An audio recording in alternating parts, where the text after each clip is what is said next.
हर शिव भक्त को कम से कम एक मास में ये 2 व्रत तो कर लेने चाहिए, जिसका नाम है प्रदोष व्रत। दर्शकों, हमारे दर्शक ने पूछा कि प्रदोष व्रत ये होता क्या है। जब हम शिव चालीसा का पाठ करते हैं तो हमें सुनने को प्राप्त होता है कि प्रदोष व्रत रखना चाहिए। ये वास्तव में होता क्या है, ये कब होता है, इसका फल क्या होता है, विधि क्या होनी चाहिए, सरल शब्दों में हम समझाने का प्रयास करें।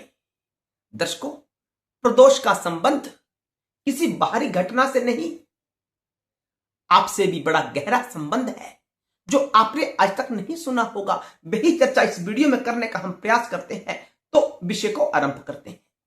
दर्शकों, प्रदोष यानी त्रयोदशी। एक महीने में 2 पक्ष होते हैं, 15-15 दिन के 2 पक्ष होते हैं। एक पक्ष को शुक्ल पक्ष कहा जाता है और दूसरे पक्ष को कृष्ण पक्ष कहा जाता है।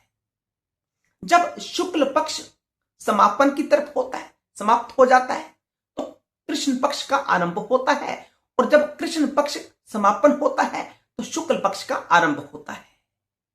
इन दोनों समय के बीच में एक संधि काल होता है, एक मिलान का समय होता है। और इसी स्थिति को लेकर देखें अपने ऊपर, तो सबसे पहले अपने शरीर के 2 भाग की भावना करें कि हमारे शरीर के 2 भाग हैं, एक नासिका का राइट साइड और नासिका का लेफ्ट साइड। जो लेफ्ट साइड है यह ईड़ा का धोतक है, और जो राइट साइड है, सज्जा हाथ है, वह पिंगला का धोतक है। गहरी बात समझें कि कोई भी प्राणी एक समय में एक साथ अधिक समय के लिए नासिका के दोनों छिद्रों से सांस नहीं लेता। अधिकांशतया उसका स्वर ईड़ा में चलता है या पिंगला में चलता है। अभी प्रैक्टिकल करें, परखें कि आपका सांस किस नासिका से चल रहा है। एक बंद होगी, दूसरी एक्टिवेट होगी। तो जब ईड़ा चल रही होती है तो पिंगला बंद होती है, और जब पिंगला चलती है तो ईड़ा बंद होती है। और बीच में कुछ समय के लिए 3 से 5-6 मिनटों के लिए हमारा स्वर नासिका के दोनों छिद्रों से बहता है, चलता है। दर्शकों, ये बड़ी अत्यंत गूढ़ स्थिति होती है। यही शिव की स्थिति होती है, यही महादेव की स्थिति होती है, जिसे संधि काल कहते हैं। जब सांस दोनों छिद्रों से चलती है, आपने देखा होगा उस स्थिति में आप आनंदमय स्थिति में होते हैं, आप शांत होते हैं, पूर्ण आनंदित होते हैं। आपको कोई चिंता नहीं होती, आपको कोई क्रोध नहीं आ रहा होता। यह स्थिति परम स्थिति कहलाती है, महादेव शिव की स्थिति कहलाती है। इसी स्थिति को प्राप्त करने के लिए बड़े बड़े योगी जन साधन करते हैं। वो योग के माध्यम से प्रयास करते हैं कि जैसे कैसे अपने सुषुम्ना स्वर को चलाया जाए। तो दर्शकों, प्रदोष का संबंध भी इसी से है। हर किसी को प्रदोष का व्रत करना चाहिए, अपने शिव भाव को जागृत करने के लिए। जो भी आपकी मनोकामना है, बड़ी से बड़ी मनोकामना आपकी शीघ्र पूर्ण होगी मात्र प्रदोष का व्रत पूर्ण करने से। कितने व्रत करने हैं वो आगे चर्चा करेंगे। दर्शकों, जो प्रदोष का व्रत होता है, वैसे तो दिन के अनुसार रविवार का अलग महत्व है, सोमवार का अलग महत्व है कि प्रदोष किस दिन पड़ रहा है। जैसे इस बार रविवार को प्रदोष आ रहा है तो उसका अलग महत्व है, सोमवार का अलग महत्व होगा। अगर आप कहोगे तो हम डिटेल वीडियो इसके ऊपर बना देंगे।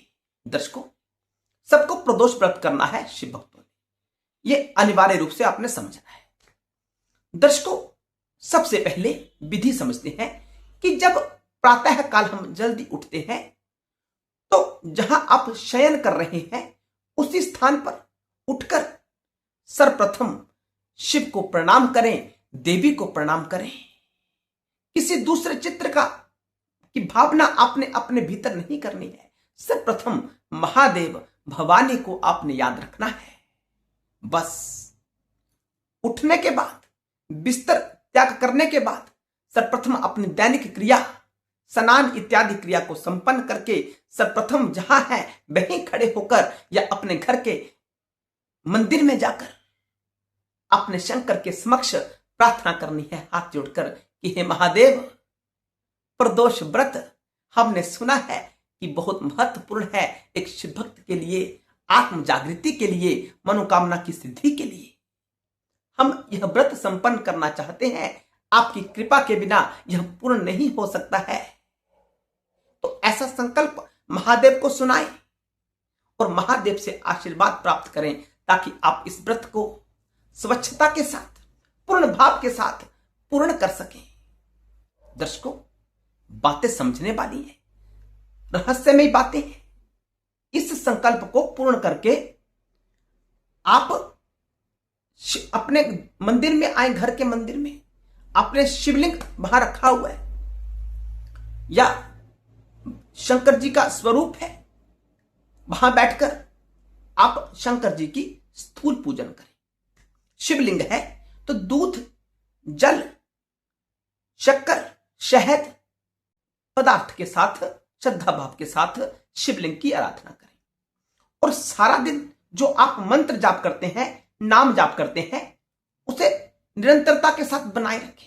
उसे भूले ना, शंकर जी को 1 मिनट के लिए भी ना भूलें पूरा दिन। और जब दिन का प्रदोष समय आए उस समय शंकर की आराधना अवश्य कर लेना, जितनी संभव हो सके। अपना नाम जप, आप पंचाक्षर जप करते हैं, षडाक्षर जप करते हैं या किसी नाम का जप करते हैं, प्रदोष समय में जो सूर्य अस्त होने से 45 मिनट पहले और 45 मिनट बाद का होता है, यानी 90 मिनटों में आप शंकर जी की खूब आराधना करना और इसके बाद व्रत पूर्ण होने के बाद आप भोजन करना, एक समय का भोजन ग्रहण करना, अन्न एक समय आप पा सकते हैं। दिन में कुछ ना खाएं या केवल जल पीकर निर्वाह करें या फल लेकर निर्वाह करें। और शंकर जी के भोग के लिए आप कोई सफेद रंग का भोजन तैयार कर सकते हैं, श्रद्धा भाव के साथ शंकर जी को अर्पित करें। आप खीर भी बना सकते हैं सफेद रंग की। दर्शकों, ये कोई साधारण व्रत नहीं है, ये व्रतों का राजा आप इसे कह सकते हैं, या निर्गुण स्थिति का जो राजा है वो यही व्रत है। आप निर्गुण स्थिति को प्राप्त करेंगे, इस मंत्र को करने मात्र से आप शिव के भाव में स्थित होंगे, शंकर जी का खूब आशीर्वाद प्राप्त करेंगे। जब शंकर जी आशीर्वाद करते हैं तो किसी दूसरे देवता की कोई आवश्यकता नहीं होती है। हर हर महादेव।